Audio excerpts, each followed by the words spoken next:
Jama'a masu kallon mu barkanmu da warhaka, barkanmu da dawowa a cikin shirin nan namu na ciki lafiya baka lafiya. A cikin shirin namu na yau za mu taɓa ɗaya daga cikin abin da ya kamata mace ko kuma amarya ko uwar gida ko kuma duk wani mai harkar abinci ya yi a lokacin asuba kenan, wanda wannan miya tana da matuƙar ƙara lafiya a jikin ɗan adam.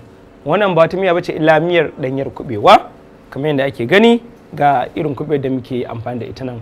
Da ita za mu yi wannan miya, wanda kuma ana buƙatar wato daddawar yarabawa, kamar yadda ake gani ga daddawar yarabawa nan wacce za mu yi amfani da ita a wannan miya. Sannan ana buƙatar ɗano wanda za mu sa a ciki, sannan ana buƙatar wato toka, wanda ita ce toka wadda ake amfani da ita a cikin wannan miyar kuɓewa.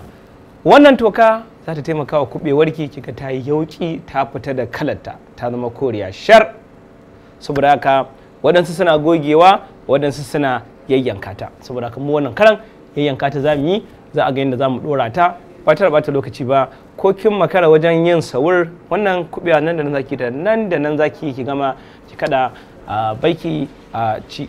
In kin gana ma za ki iya yin miya da ita, ma'ana ki sauce ki yi ta tare da miyarta. In kin gana ma kuma za ki yi ta koriya shar, sai a daga ɗan stew ɗinki ko kuma sauce a samanta. Abin a sannu a wannan tasha mai albarka Africa TV3 a ga yadda za mu yi wannan miyar kuɓewa. Assalamu alaikum wa ila liqa.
Jama'a masu kallon mu barkamu da dawowa. An ga yadda muka yi wannan miyar kubewa kamar yadda ake gani. Ga ta koriya shar, ga ta, ga yauƙi nan kuma yana tashi. Gashi nan dai. An gani ko? So wannan miyar kubewa ko ba kya buƙatar attaruhu, ba kya buƙatar komi da komi, a haka za a iya cin tuwo da ita. Ba magana gishiri, ba magana gishiri. An ga yadda muka dan saita dandanan mu lokacin da muka zuba ruwa. Yawa.